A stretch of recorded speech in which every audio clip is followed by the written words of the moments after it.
भास्वती मुखर्जी हमारे साथ farmer diplomat जुड़ी हुई हैं। आप इसको किस तरह से देखती हैं? शुरुआती छोटे छोटे कमेंट सबसे लेते हैं। चीन, रूस, कई ऐसे मुल्क थे जो नहीं चाहते थे इस युद्ध को लेकर पाठ पढ़ाया जाए ऐसे देशों को जो कॉन्फ्लिक्ट में आगे बढ़ते हैं और उसके बाद से जंग की नौबत आती है, लेकिन उसके बावजूद एक जबरदस्त कंसेंसस और ये जॉइंट कम्युनिके। भास्वती जी। अंजना जी, सबसे पहले मैं बताना चाहती हूँ कि वसुदेवा कुटुंबकम जो आपने कहा, उसके पहले एक बहुत इंपॉर्टेंट फ्रेज है, वो है उदारा चरित नामा तू वसुदैवा कुटुंबकम, यानी कि जिनके दिल बड़े हैं उनके लिए दुनिया एक परिवार है। इसीलिए जब चीन ने कहा कि उनको वसुदेवा कुटुंबकम पसंद नहीं है, तो हम लोग अपने आप ही कंक्लूड कर सकते हैं कि उनको उनके दिल कैसे हैं और भारत का दिल कैसे है। और आज जो इतनी बड़ी सक्सेस हुई है, और आपने सही कहा कि वो जो डॉक्यूमेंट है यूक्रेन के ऊपर, उसमें रशिया के नाम नहीं है। यूक्रेन के बारे में यूक्रेन का नाम 4 बार है, रशिया के नाम नहीं है। यूएन चार्टर है, और यूएन चार्टर मास्टर स्ट्रोक है इंडियन डिप्लोमेसी के लिए, क्योंकि यूएन चार्टर में क्लियरली लिखा है कि एक देश दूसरे देश के ऊपर हमला नहीं कर सकते हैं। और वो एप्लीकेशन चीन के लिए भी है as far as India is concerned, क्योंकि अगर आप डिक्लेरेशन को गौर से देखो तो वहां पर लिखा है कि territorial aggression is not permitted. तो इसलिए रूस के नाम की जरूरत नहीं थी, और रूस को कोई ऑप्शन नहीं था कि आप अगर बोलो आप परमानेंट मेंबर सिक्योरिटी काउंसिल हो, और यहाँ भारत सजेस्ट कर रहे हैं कि हम लोग कहे कि सब देश यूएन चार्टर को रिस्पेक्ट करे, तो कैसे आप उसको अपोज कर सकते हो? ये तो मतलब चाणक्य लाइक डिप्लोमेसी इंडिया ने किया। ये तो जो फ्रेज हम लोगों ने यूज किया, ये कोई नहीं रोक सकते हैं। इसीलिए मैं तो सोचती हूँ कि आज बहुत बड़ा दिन है प्रधानमंत्री के लिए और पूरे देश के लिए, क्योंकि हमने दिखा दिया सबसे पहले वसुदेवा कुटुंबकम के हम लोगों ने अफ्रीकन यूनियन को लाए, जो इतने सालों से अफ्रीकन पूछ रहे थे। इतने समिट्स आए और गए, पर कभी भी अफ्रीकन यूनियन को फर्स्ट डे पे हाई टेबल पे नहीं लाए। और दूसरी बात है कि हमने दिखा दिया, जैसे आपने कहा बिल्कुल। एक और खबर आ रही है, पहले अपने दर्शकों को बता देते हैं भास्वती जी। मैं लौट रही हूँ आपके पास। सम्मेलन के नतीजों पर भारत के प्रस्ताव का जो असर है वो अब हम आपको बता रहे हैं। एक एक करके पर्यटन के लिए गोवा रोड मैप को अपनाया गया है। आप सोचिए किस तरह से विश्व पटल पर हम ये सब कामयाब करने में आगे बढ़े हैं। Gandhinagar implementation road map for land restoration, Jaipur call for action to enhance MSMEs access to information, Goa roadmap for tourism, Chennai high-level principles for blue ocean economy, Deccan high-level principles on food security and nutrition। इसका मायने समझ रहे हैं आप? तमाम देशों में जब G20 होता था तो एक राजधानी में सब कुछ रह जाता था, और आप दिल्ली घोषणा पत्र सुन रहे हैं, लेकिन वहीं तक ये सीमित नहीं है। इंडिया का जो फुटप्रिंट है G20 आउटकम्स में, वो इन शहरों को भी जगह मिल रही है, उनके नाम भी उसमें डाले जा रहे हैं। ये अपने आप में एक बहुत बड़ी कामयाबी है, क्योंकि आम जो अन्य राज्य हैं, आम लोग हैं, उन तक ये पहुंचा है। Deccan high level principles on food security and nutrition, Chennai का नाम, Chennai high level principles for blue ocean economy. और ये उन समिट्स का नतीजा है जो इन शहरों में किए जा रहे थे, जो वहां पर डेलीगेट्स पहुंच रहे थे G20 देशों के, वहां पर उन्होंने एक कंसेंसस बिल्ड करके ये सब कुछ हासिल किया है। Goa road map for tourism, ये गोवा में किया गया।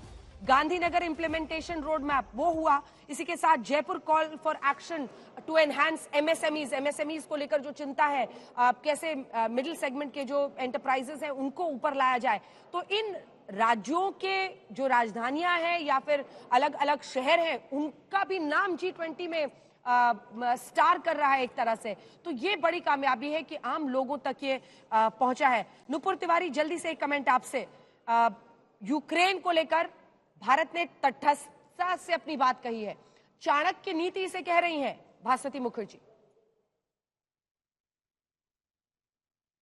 आप मुझसे पूछ रहे हैं? जी नुपुर जी अंजना जी, एक्चुअली भारत ने जो actually I wish I could speak Hindi like you. तो एक्चुअली भारत ने जो चुना, ये असंभव ही, मतलब इट्स इम्पॉसिबल। आज जिस देश में मैं हूँ, नामुमकिन को मुमकिन कर दिया, ये कहना चाह रही हैं आप? नामुमकिन को मुमकिन कर हाँ। पूरी तरह। मैंने सोचा फिल्मी डायलॉग बोल दूंगी तो आपके लिए ज्यादा अच्छा रहेगा रिलेट करना।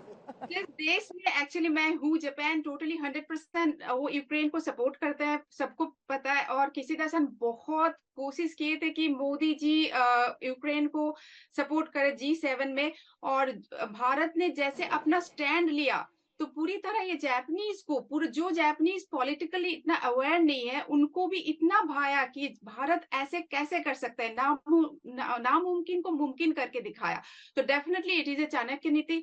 और मैं बोलना चाहूंगी स्पेशली इस यहाँ पे रहते हुए इतना अच्छा दृश्य मुझे दिखाई दे रहा है। वहां पे इतने G20 का, पूरे मेरे जापानीज जो जर्नलिस्ट है, they are so they feel that this is something historic moment.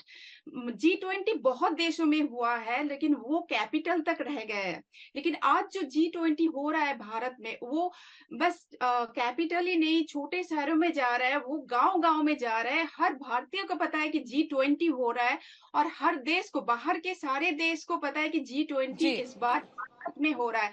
तो बाहर रहते हुए मुझे इतनी गर्व महसूस हो रहा है, बस मुझे ही नहीं, मुझे लगता है कि जितने सारे भारतीय बाहर में, सबको महसूस हो रहा है। और जो जिस बात से हमने शुरुआत की थी, चाणक्य नीति, डेफिनेटली मोदी जी चाणक्य नीति अपना रहे हैं। नॉट ओनली चाणक्य नीति, हमारे जो वासुदेव कुटुंबकम, जो one earth, one family, one future, वो दैट केम फ्रॉम वासुदेव कुटुंबकम। तो हम जो, हमारे जो रूट है, उसमें हम वापस जा रहे हैं, और हमारे रूट में जब हम वापस जा रहे हैं, और वही रूट हमें रास्ता दिखा रहे हैं कि हमें पूरे दुनिया में बेस्ट होना है, और हम उसी पथ पर हम चल चुके हैं। तो मुझे लगता है कि जो आपने तो साफ बताया कि टोक्यो में भी, बल्कि हिरोशिमा में जहां पर हो रहा था G7, वहां पर काफी दबाव था कि यूक्रेन की तरफ एक तरफा स्टैंड इंडिया ले ले, लेकिन भारत ने अपनी देश हित को उस वक्त भी तटस्थ तरीके से रखा, कहा कि नहीं, हमको अगर तेल चाहिए हम रूस से लेंगे, हम यूक्रेन की मदद भी करेंगे। वो दृश्य अपने आंखों से देखा है G7 हिरोशिमा में। तो मैं आपको बोल सकती हूँ कि कैसे दबाया गया था, लेकिन मोदी जी ने कैसे उसको लगा कि नहीं, मैं आपके इमोशनली आपके साथ हूँ, जो हो पाए मैं करूंगा, हम लोग करेंगे, लेकिन मैं किसी के आपके साथ नहीं हूँ, मैं आई डोंट सपोर्ट यू। तो आज जो एरा ऑफ वॉर, मैं आ रही हूँ आपके पास, और यही यूक्रेन को लेकर यही कहा गया है। हर्षदीप जी, मैं आपके पास भी आ रही हूँ। वर्ल्ड बैंक के प्रेसिडेंट ने प्रधानमंत्री मोदी की तारीफ की है। इससे पहले धन्यवाद उन्हें मैक्रोन ने भी, इमैनुअल मैक्रोन ने भी किया है। अजय बंगा, भारतीय मूल के, प्रधानमंत्री मोदी ने शानदार आयोजन किया है, प्रशंसा वो करते हुए। अजय बंगा वर्ल्ड बैंक के प्रेसिडेंट हैं, प्रधानमंत्री नरेंद्र मोदी की उन्होंने तारीफ की है। जिस तरह से एक सहमति बन पाई है, कंसेंसस बन पाया है, एक शानदार काम किया है, ये अजय बंगा कह रहे हैं। देखिए, अर्थव्यवस्थाओं के मद्देनजर भी आप देखिए, प्रधानमंत्री नरेंद्र मोदी का इम्प्रिंट दिख रहा है। उन्होंने आज अपने ओपनिंग संदेश में भी सबका साथ, सबका विश्वास की बात की थी, सबका विकास, सबका विश्वास की बात की थी।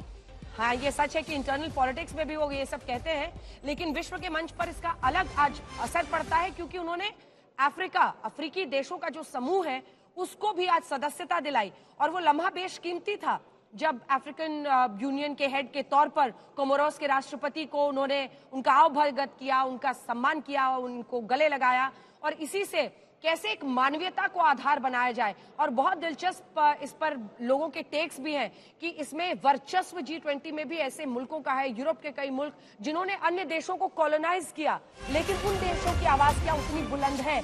ऐसे में अफ्रीकी देशों का भी शामिल होना भारत और अन्य देशों के साथ बहुत महत्व रखता है। फ्रांस के वित्त मंत्री ने भारत की तारीफ की है, इमैनुअल मैक्रोन ने भी, राष्ट्रपति ने भी फ्रांस के धन्यवाद कहा पीएम को।